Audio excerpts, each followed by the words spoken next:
Lulutuin pinakbet ng Ilocano, pero tayo Tagalog, pinakbet Tagalog. Yan ang ating mga ingredients. Naghalo-halo ko na. Yan ang palaya, sitaw, labasa, okra. Gisa na natin ang ating baboy. Ayan, kagisa.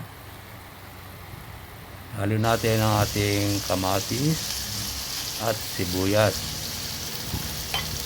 Pala nilagyan ko ng konting sili, mga 3 piraso para masarap-sarap. Yan ating bawang. Pwede na isang bawang na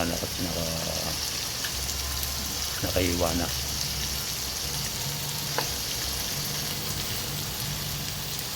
Tingnan natin ang ating mga ingredients na bawang, sibuyas, kamatis, konting sili.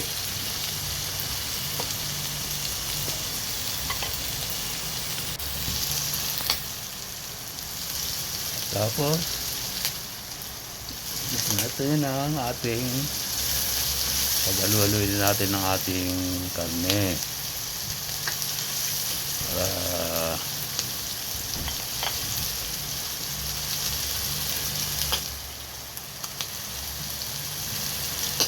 ilalagay ko pala yung bago karne. Ayan ang bagong para lumaso siya.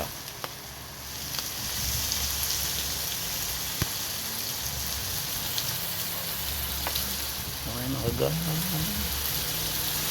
Hindi pang bagong para sarap-sarap.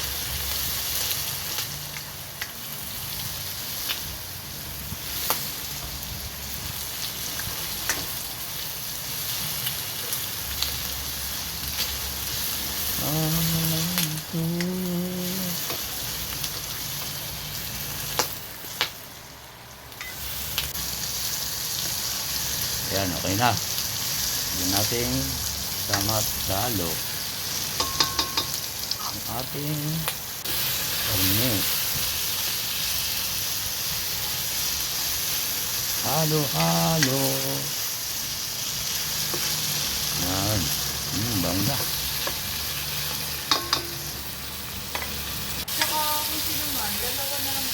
Tingnan natin ang ating kalabasa.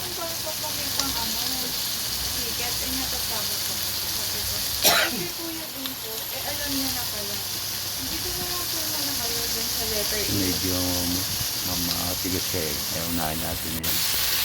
Tapos nung nag-start na, after 10 minutes, pinapitas na kami. Hindi na po nalipat yung mataas. Halo-halo. Sabi na lang, dito wag na. Natin yung tubig na pinuluan ng karne para malasa.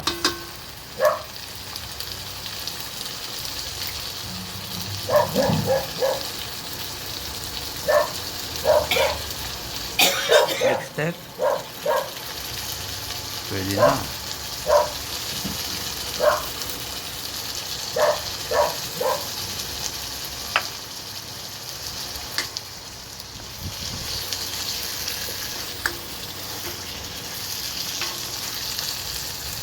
Step natin, pwede na.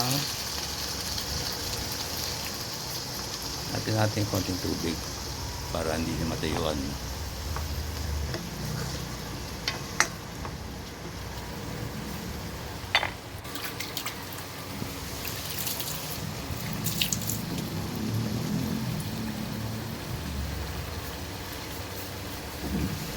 Ating pakulo.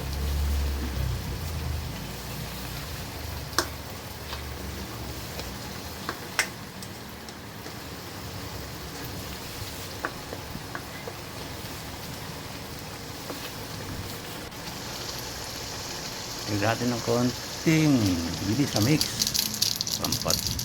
Pasarap. Halo natin ang ating ginisa mix.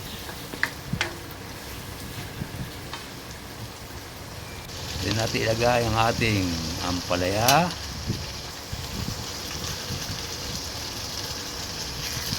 Sitaw. At paghalo-haloin natin para hindi siya magtuyo. Next step,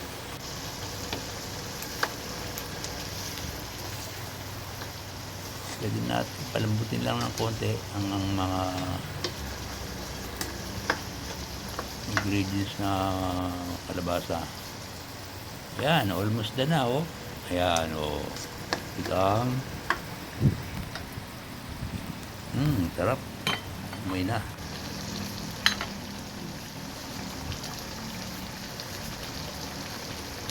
Tignan natin na ating last na ingredients, ang sitaw, okra, at talong. Ayan na.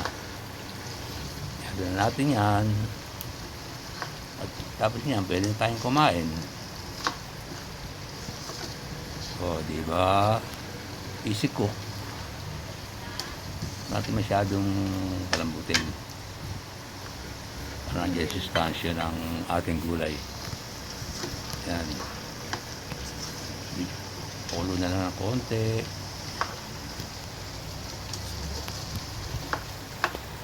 Tayo kakain na.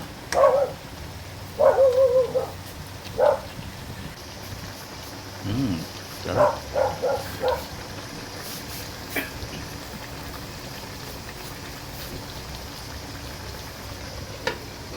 Takpan na natin para mambot ng konti. Ayun na. Ready to serve. Pwede na ang kumain. Come on guys, that's it. Ayun na ang ating kanin at ang ating pinakbet. O, diba? Sarap. Come on, that's it. Bye. Thanks for watching. Bye-bye.